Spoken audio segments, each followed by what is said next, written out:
Bueno, en primer lugar quería darles la bienvenida a todas y a todos a esta primera clase de Teorías de la Educación, Cátedra 2. Mi nombre es Ezequiel Bustos, soy el adjunto de la materia eh, y voy a estar a cargo de los prácticos. Ya habrán visto que en el aula virtual está cargada la primera clase del teórico.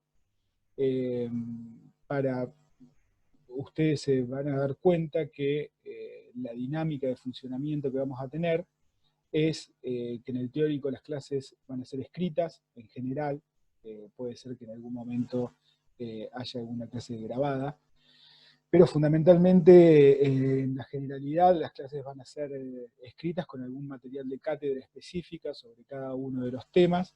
En el práctico vamos a retomar parte de lo que se plantea en el teórico, obviamente que el teórico toma una dimensión de las teorías más general, y el práctico, la idea es que pueda tomar esa generalidad, pero en una dimensión más concreta, más particular, y que tiene que ver con la institucionalización de esas grandes ideas en procesos históricos específicos, fundamentalmente anclados en los procesos latinoamericanos y en el proceso de institucionalización que se da de la educación en nuestro país. Es decir, esas grandes ideas tienen un correlato en actores eh, particulares que las llevan adelante, en políticas particulares que las llevan adelante, e institucionalizan unas determinadas formas de educación.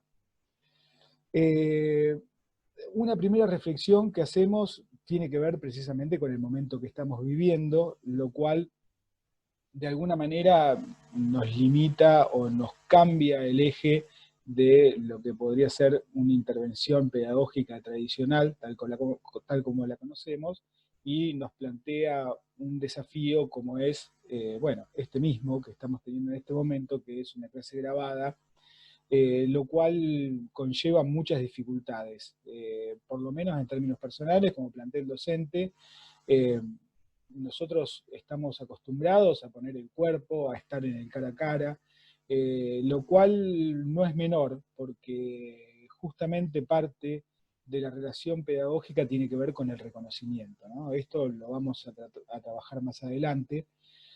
Pero bueno, digo, cuando hay una relación entre aprendizaje, lo que se busca fundamentalmente es partir del mundo experiencial del otro, y una forma rápida de darse cuenta si uno está interpelando al otro es poder reconocerse en los gestos que tiene el otro. En este momento, la situación nos impone, digamos, esta metodología que parece más direccional, digamos, más de transmisión, en la cual el docente da una clase hablándole a una cámara, lo cual les puedo asegurar que no es nada agradable, pero es poco en comparación al momento histórico que estamos viviendo, que es por demás muy triste, digamos, ¿no? Es decir, la humanidad de conjunto eh, parece haber caído rendida a los pies de un pequeño virus, eh, y esto tiene consecuencias sanitarias que son terribles, digamos. En principio, muchos han perdido familiares, han visto, bueno, digamos, han vivido situaciones no del todo agradables, pero bueno, como universidad y como facultad hemos tomado una definición que comparto plenamente, que es seguir los lineamientos que de alguna manera se establecen, eh, digamos, desde aquellos que efectivamente saben y conocen del tema y que de alguna manera están planteando esta lógica de que la forma que encuentra el virus de transmisión es el contacto cara a cara, digamos, y la única manera de combatirlo es precisamente tratar de circular lo menos posible. Compartiendo esto plenamente, nos plantea obviamente un gran desafío, tanto a los estudiantes como a los docentes. A mí en particular me plantea un primer desafío, que es el desafío técnico, tecnológico, que es un desafío que está bueno, que se plantee, porque evidentemente en la transformación constante que está teniendo este mundo, donde lo digital cada vez va ganando espacio, evidentemente, bueno, van a haber muchas prácticas que se van a modificar a partir de esta pandemia y me parece que los docentes tenemos que sencillamente entender el momento y actuar en consecuencia, digamos, ¿no? Y saltar esa brecha que muchas veces tenemos es algo necesario. Por otro lado, también eso plantea eh, una dimensión analítica y reflexiva, digo, que es la dimensión que nosotros queremos plantear como eje central de esta cátedra, ¿no? Que es que todo proceso social, y fundamentalmente aquellos procesos que tienen que ver con lo educativo, necesariamente implican un proceso reflexivo detrás, eh, que me parece que nos pone en el sentido de una producción, digamos, de pensarlo críticamente y producir en consecuencia. Este momento es un momento que se está estudiando, digamos, es un momento que, si nosotros vamos a hablar de las teorías de la educación, justamente la virtualidad es un elemento que se viene estudiando hace relativamente poco, porque evidentemente es un fenómeno muy fuerte, pero es un fenómeno muy novedoso, y seguramente, bueno, va a habilitar mucha producción epistemológica con respecto a estas nuevas formas de relacionarnos. Formas de relacionarnos que trastocan también parte de nuestros valores fundamentales, que, digamos, cuando nosotros pensamos las clases, no las pensamos sencillamente desde una dimensión tecnológica, como puede ser el currículum, como puede ser, bueno, una serie de contenidos, sino con una dimensión ético-político que tiene que ver justamente con esto que planteaba, la noción del reconocimiento, del mundo experiencial del otro, y en las clases lo que se pone en tensión justamente es eso, digamos, una visión particular, que es la visión del docente, que claramente, y más aún cuando hablamos de las teorías de la educación, siempre partimos de una visión particular, que es la visión ideológica, si se quiere, desde la que se parte, y donde nos encontramos muchas veces en clases donde esas perspectivas o esos lugares de donde nos paramos para hablar son puestas en tensión por los propios estudiantes, y eso nos parece que es algo lógico y es algo ético que exista, que pase, y nosotros queremos habilitarlo en todas maneras posibles, eh, dentro de las limitaciones claras que tenemos, digamos, o que nos impone la situación general. Por eso, si bien las clases teóricas van a ser escritas, las clases prácticas sí van a tener esta metodología que es la de estar grabadas, pero en el propio horario en el que ustedes se anotaron en las comisiones, se van a colgar estos videos en YouTube, se van a colgar en las aulas virtuales, y la idea es que yo esté presente mientras el video se está reproduciendo, y obviamente generar el ida y vuelta necesario para que, digamos, para que esa cuestión dialógica no se pierda. Eh, Sencillamente se transforme, si se quiere, ¿se entiende? Bueno,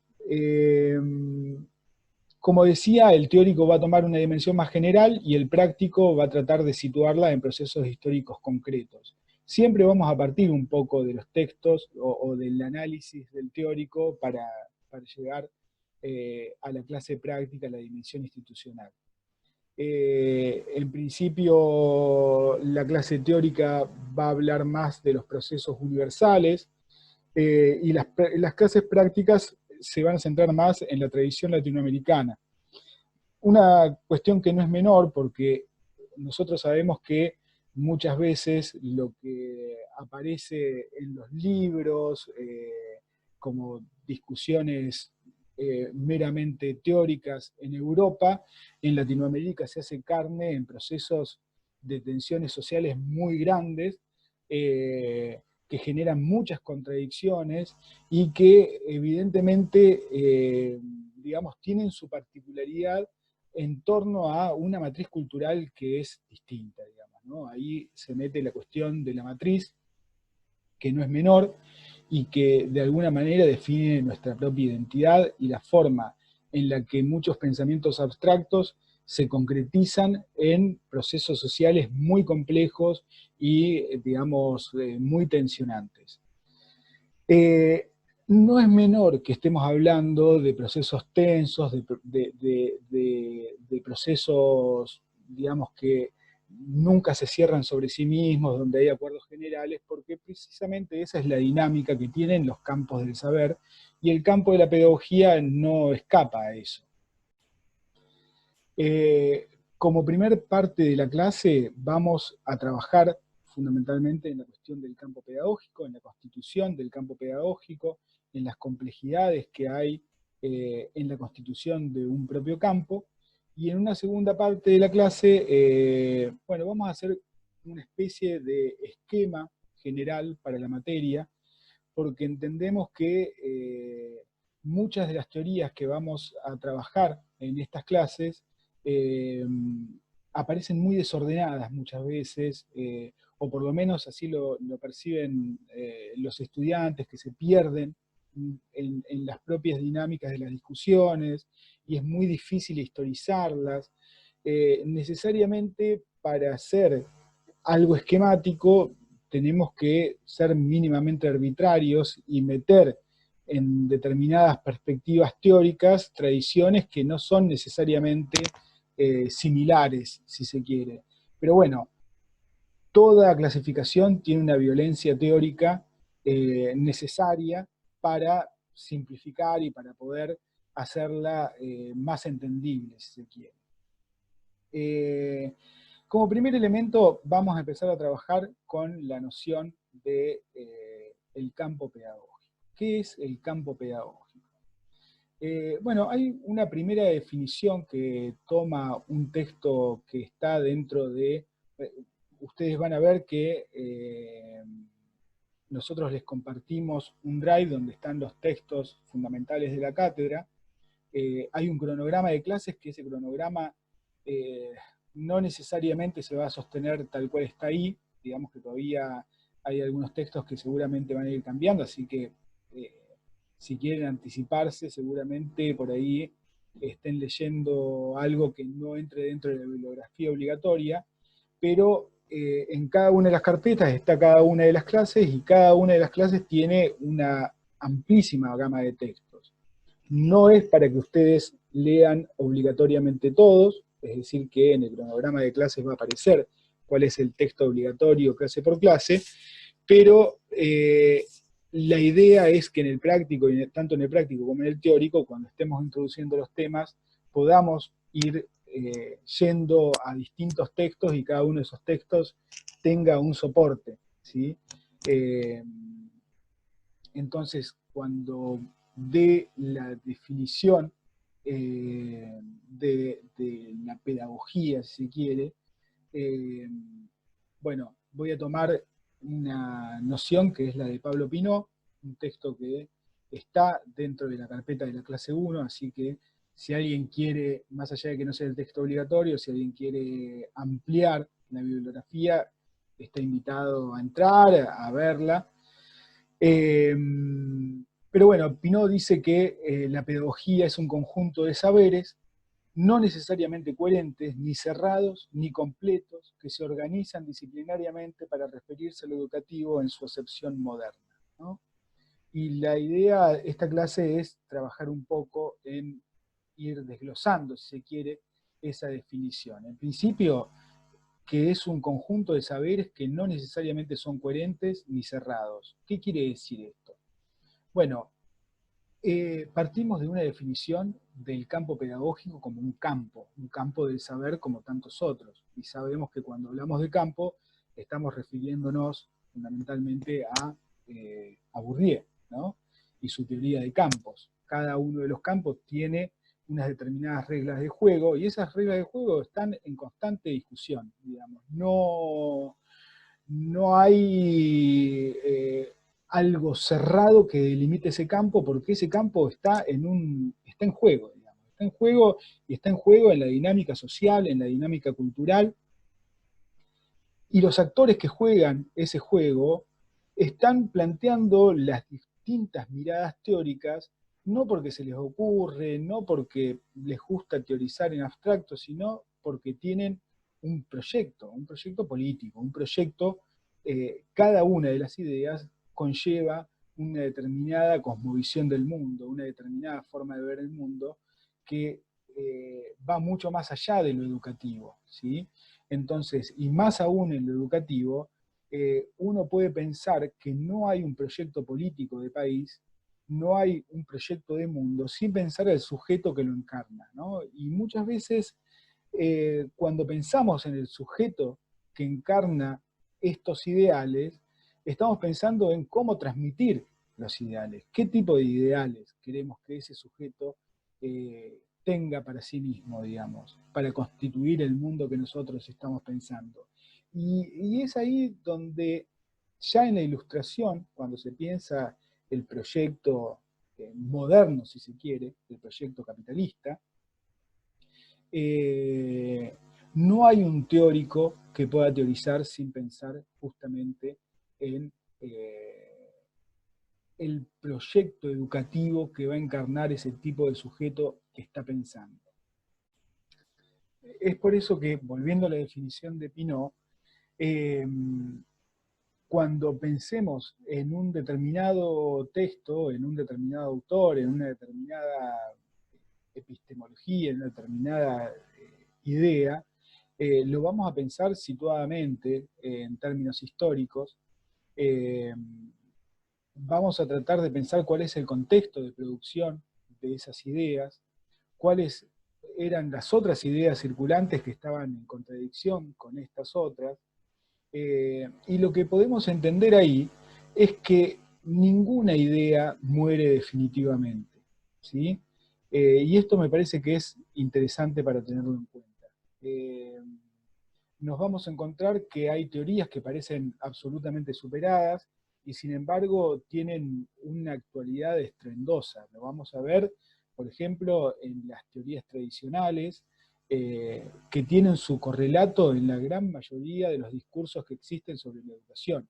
Yo por ahí no me quiero todavía detener en eso, en una teoría en particular, sino más bien en la metodología que vamos a utilizar para pensar el campo epistemológico. La referencia a la modernidad es fundamental y acá vamos a retomar un poco el texto del teórico, ¿sí?, que plantea Verónica, retomando una serie de autores, ¿sí?, que empiezan planteando la modernidad como, bueno, en principio la imposición de una determinada forma de ver el mundo. Nuevamente, no podemos pensar el surgimiento de estas ideas como algo que viene del reino de los cielos, sino con una materialidad específica, ¿no? Lo cierto es que la modernidad, evidentemente, implica una transformación de la comprensión del mundo, ¿sí?, de la comprensión del sujeto, de la comprensión de las cosas, de la comprensión del yo, la comprensión de la naturaleza y las formas de conocer esa naturaleza.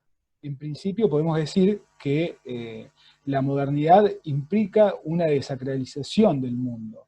¿Por qué se desacraliza el mundo? Bueno, evidentemente porque habían muchas preguntas que parecían estar respondidas, y parecían estar respondidas con un criterio que era fundamentalmente el criterio religioso, ¿no? Es decir, que lo que podía explicar aquello que no conocíamos era la obra, la acción de Dios. Desde el momento en el que corremos a Dios, ¿sí?, de las respuestas, lo que nos surgen son demasiadas preguntas, ¿sí? Hay demasiadas cosas por comprender cuando la explicación no es sencillamente que así Dios lo quiso. Es aquí cuando entra en escena René Descartes, ¿no?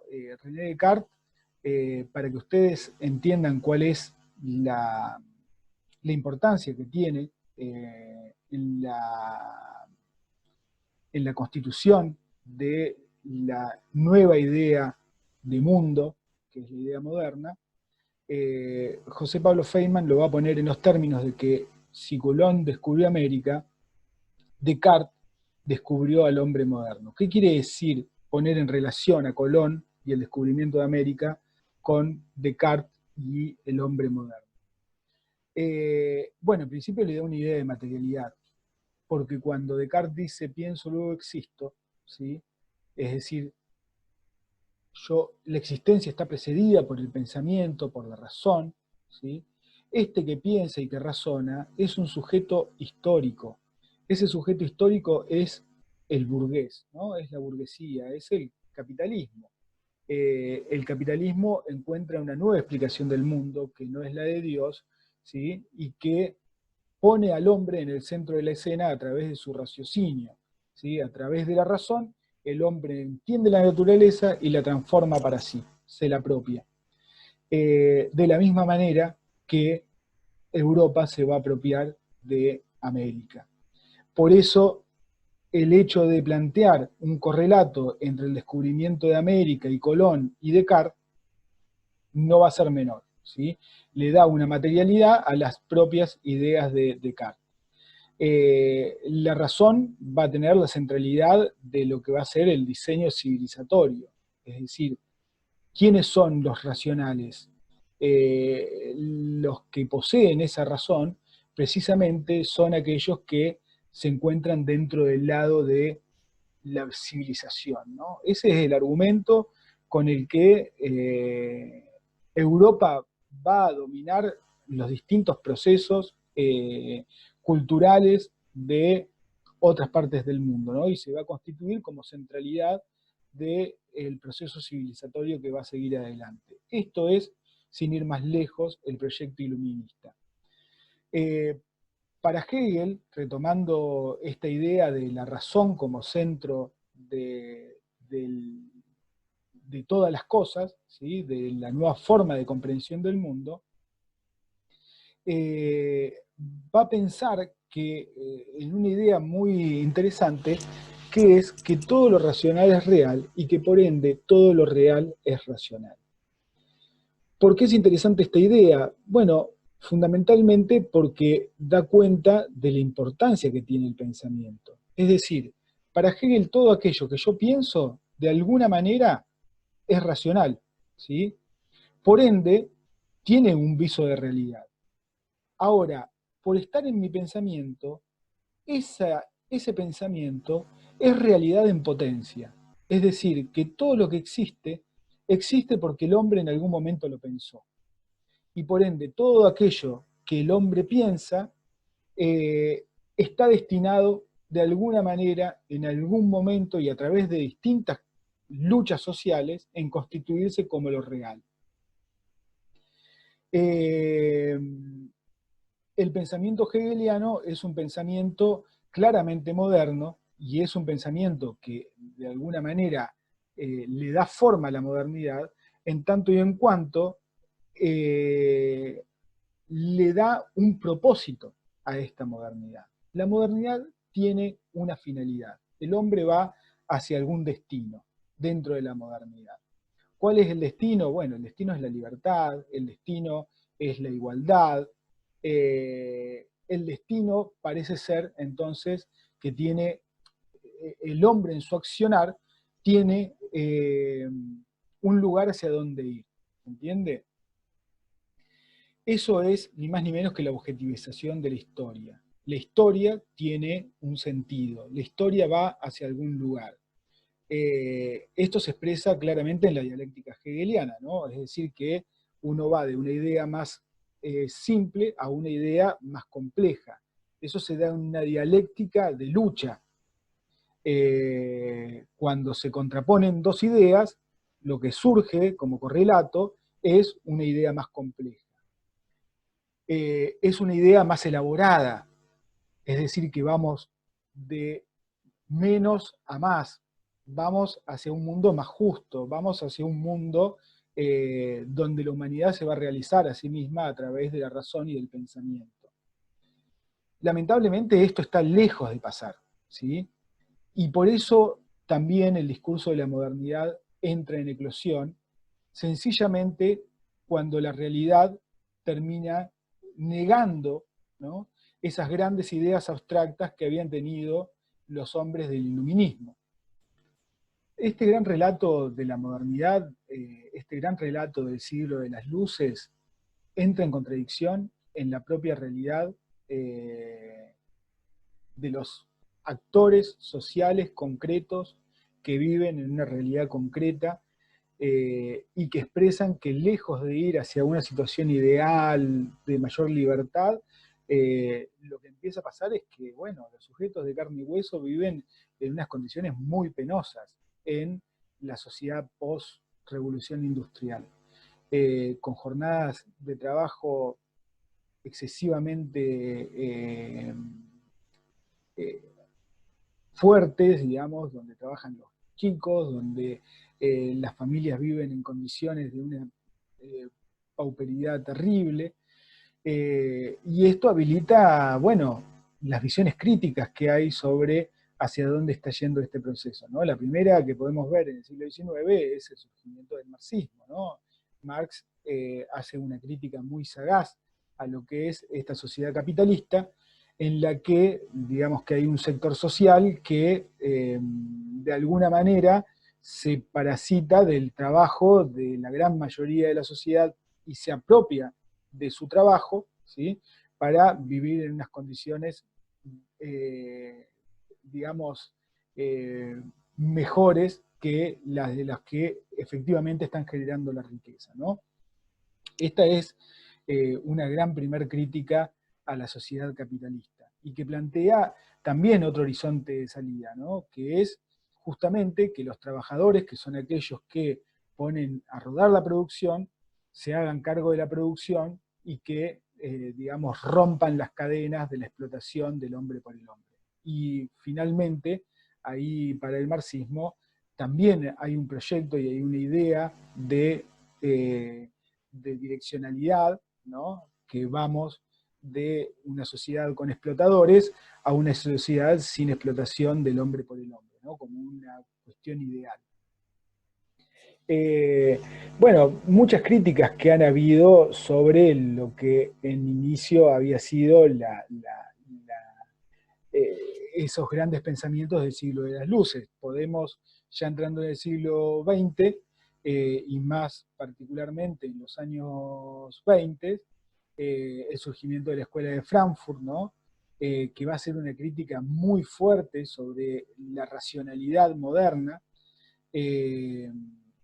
porque, bueno, justamente lo que va a plantear es una crítica a la dialéctica hegeliana, ¿no?, a la dialéctica del iluminismo, que supuestamente nos iba a llevar, esta razón, esta racionalidad nos iba a llevar hacia una sociedad mejor, y finalmente a lo que nos llevaba a esa racionalidad es a justificar, ¿sí?, en nombre del progreso, la masacre del nazismo, la masacre, bueno, uno lo puede trasladar a eso, a que no había ningún tipo de libertad en la esclavización de las poblaciones indígenas, de las poblaciones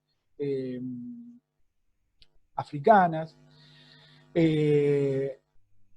Finalmente, podemos pensar como otro hito de gran crisis del discurso moderno, o como el gran hito de la crisis del discurso moderno, la crítica del postestructuralismo, que va a poner la discusión en el centro, si se quiere, neurálgico del criterio de cientificidad con la cual le da validez a su pensamiento la modernidad, que es precisamente el criterio de verdad, ¿no?, relativización del criterio de verdad de la modernidad, ¿no?, esta verdad que se plantea como algo absoluto y que en definitiva no sirve más que para dominar, verdad que no es más que un discurso. El discurso científico para la posmodernidad no es un discurso basado en un método que puede comprender la real dimensión de las cosas, sino que es un discurso más, entre otros, con un criterio de legitimidad que es ni más ni menos que el método científico. Y ahí el surgimiento junto con la posmodernidad, de muchos otros que hasta ese momento parecían silenciados, ¿no? Es decir, todos aquellos a los que la modernidad de alguna manera había ocultado y que empiezan a aparecer, ¿sí? Eh, como, qué sé yo, digo, todos estos movimientos subalternos que habían sido ocultados por esa racionalidad del hombre blanco, del hombre europeo, del hombre capitalista, del hombre militar, heterosexual, patriarcal, y empiezan a aparecer discursos nacidos en lugares donde la verdad no existía, como son las colonias, y empiezan a aparecer los discursos bueno, del feminismo, y empiezan a aparecer los discursos de las minorías raciales, y todos cuestionando ese criterio sobre el que se constituyó todo el pensamiento moderno, que es precisamente el discurso de la verdad. En todo ese marco de cosas es que se desarrolla el campo de la pedagogía, ¿sí? Y son cosas para tener en cuenta, para pensar este desarrollo del campo de la pedagogía. Volviendo a la idea de la modernidad, podemos decir que, retomando la idea de Feynman, de que Descartes fundó al sujeto moderno como Colón descubrió América, de la misma manera podríamos decir que si Descartes fundó al sujeto moderno, Comenio lo constituyó pedagógicamente, ¿sí? Esta es una definición que también aparece en el texto de Pinot y que me pareció muy interesante para traerla a colación,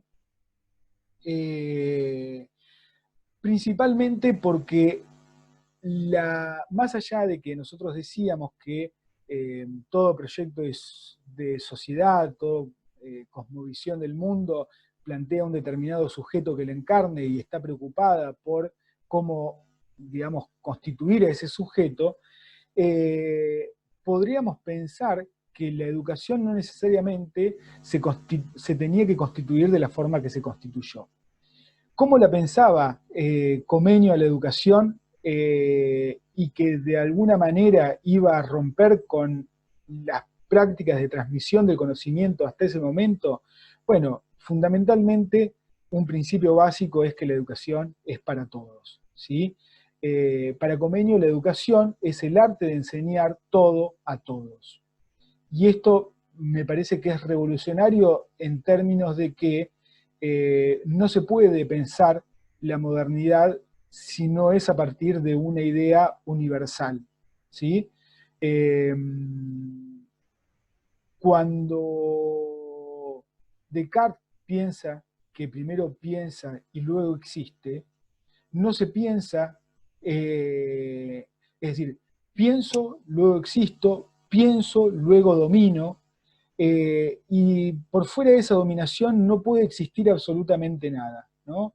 Es decir, el criterio que tiene la modernidad es un criterio de universalización. Necesariamente es algo que tiene que pasar en todas partes y en todo momento a la vez. Y la educación pasa lo mismo. Por fuera de la educación no puede quedar absolutamente nadie. Todo sujeto que de alguna manera constituya el contrato social de la modernidad tiene que de alguna manera entender cuáles son los lineamientos de esa modernidad y tiene que compartirlos y tiene que interiorizarlos, tiene que internalizarlos. Por fuera de lo que queda por fuera de ese pensamiento, bueno, queda por fuera de la sociedad, ¿sí? Todo aquello que no se puede incorporar a esta dinámica es aquello que de alguna manera hay que exterminar. En la educación como algo general, como algo universal, algo para todos, esto hay que tenerlo en cuenta porque cuando se piensa en el sistema educativo en Argentina, aquellos que lo pensaron, ¿sí? O en gran parte de América Latina, no pensaron un sistema educativo que englobara a todos, ¿sí? Pensaron un sistema educativo que era justamente para un determinado tipo de hombre, ¿sí? Es el hombre civilizado. Ahora, el rol civilizatorio que estaba pensando Europa en estos primeros momentos tenía que ver precisamente con igualar, ¿sí? a las distintas clases sociales. Y así como pensó Comenio al sujeto pedagógico, también piensa el espacio institucional donde va a reinar, ¿sí?, esa pedagogía, que es la escuela. Y la escuela como institución, como elemento, realmente revoluciona las formas de socialización y la transmisión de conocimientos. Es sin duda la gran institución de transmisión del conocimiento que encuentra la modernidad. La separación, esta idea es de Comenio, que es la separación de la escuela, la separación de los niños, que tienen un ámbito de vigilancia constante, la noción de protección de los niños frente a la contaminación del mundo exterior, ¿sí? Es decir, que por un lado está la escuela y después por fuera de eso están todos los fenómenos sociales, ¿sí? Y que en ese ámbito cerrado el niño se prepara para una vida futura sin contaminarse, digamos, con las cosas que pasan en el mundo externo. Digamos, esa es una de las ideas centrales de Comenio.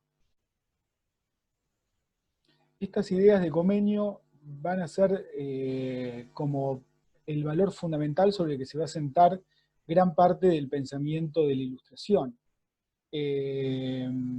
Principalmente porque habían unos determinados fenómenos sociales y políticos, históricos, que estaban fundándose,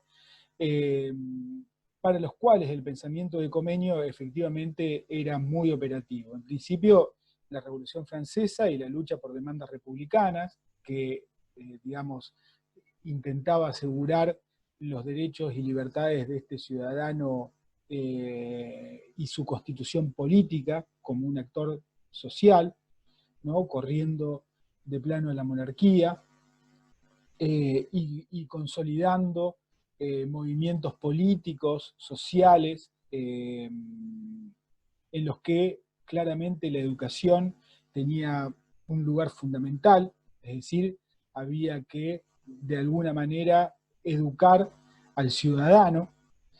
El desarrollo técnico-industrial incipiente, que iba a ser el motor económico del capitalismo, la gran industria, necesitaba obviamente una mano de obra calificada que no solamente supiera hacer,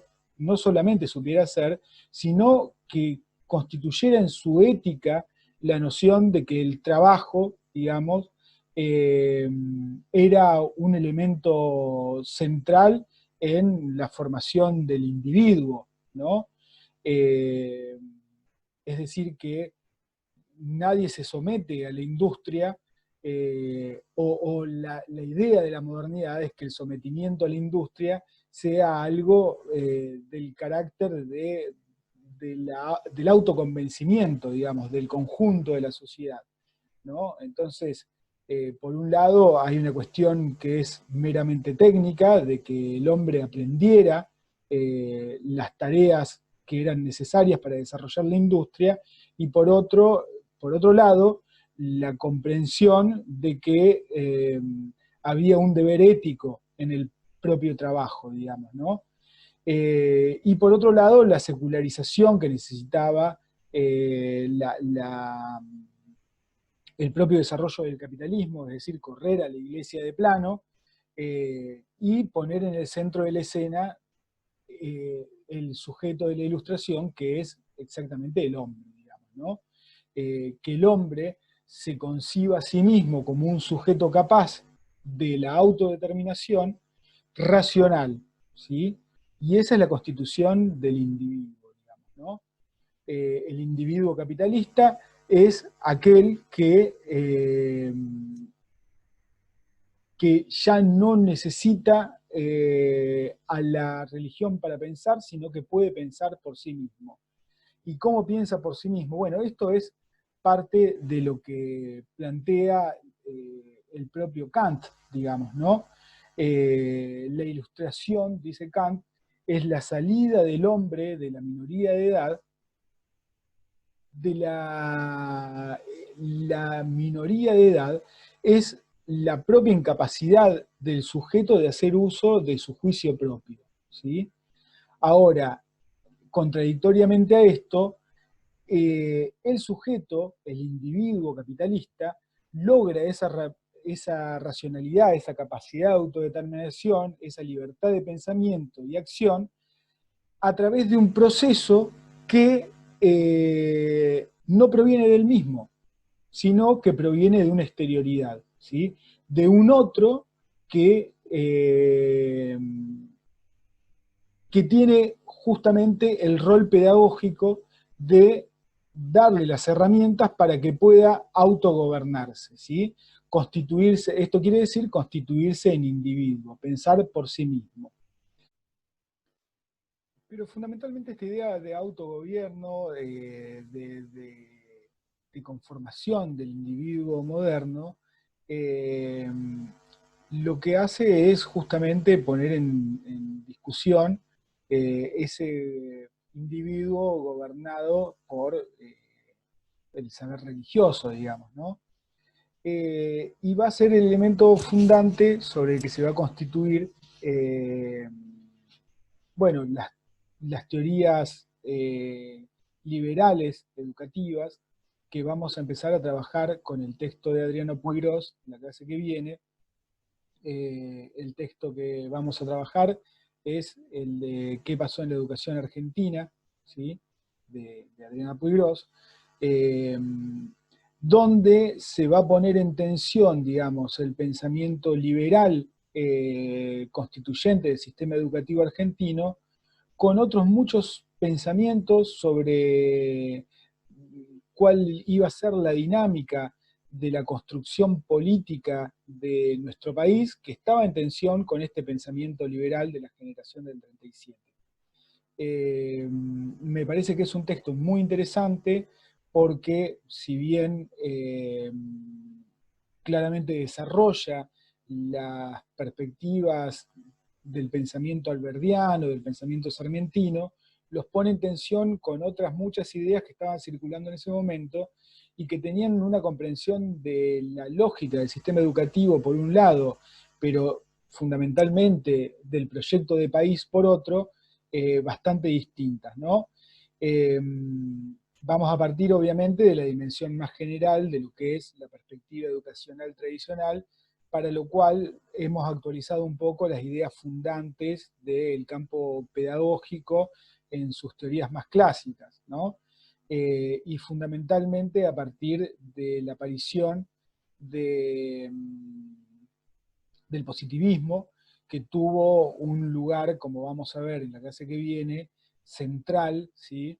En la formación de los sistemas educativos, en la formación del campo pedagógico y de las ideas hegemónicas que incluso hoy, más allá del paso del tiempo y de cómo esas ideas se han tensionado constantemente, tienen una fuerte preeminencia en la lógica de los sistemas educativos. En principio eso ya va a quedar para la clase que viene. Habíamos planteado en esta primera clase también tener en cuenta el texto de Julia Silver, y habíamos planteado que íbamos a hacer algún esquema medio general. Por el tiempo que lleva la clase, por ahí estaría bueno empezar con eso la clase que viene. Lo vamos a hacer con un PowerPoint, algún esquema más general, pero es un texto que no es para que lo lean de una clase para la otra, sino que lo tengan más como una guía, si se quiere. La idea es que en ese texto Silver, digamos, plantea algunas tradiciones educativas que son claramente ubicables en momentos históricos muy disímiles y sin embargo están todas en una tensión en el momento actual, ¿sí? Y eso me parece que es interesante para entender esto, que las teorías no necesariamente se desarrollan, hay una teoría que se contrapone con esta y finalmente hay una teoría vencedora, sino que muchas sobreviven el paso del tiempo y siguen en una constante tensión. Y por eso volvemos a la primera definición de la pedagogía que planteaba el texto de Pinot, y planteamos esto de la pedagogía como algo abierto, ¿no? Como un campo abierto donde las discusiones nunca se terminan de cerrar del todo. Así que bueno, esto fue la primera clase, seguramente vamos a terminar de ahondar en la cuestión de las categorías la clase que viene muy rápidamente, para pasar finalmente a la primera clase que, bueno, tiene que ver con justamente la perspectiva liberal en Argentina, retomando obviamente las distintas perspectivas de la educación tradicional, lo conocido como educación tradicional, en Europa y en el mundo en general. Así que bueno, en principio ya saben, tienen el texto para la clase que viene en la carpeta de la clase 1 que les pasé por el Drive. Es importante que puedan leer el texto de Puigros. Así, digo, partimos más o menos de una base de entendimiento. Así que bueno, hasta la clase que viene. Un saludo a todos y a todas.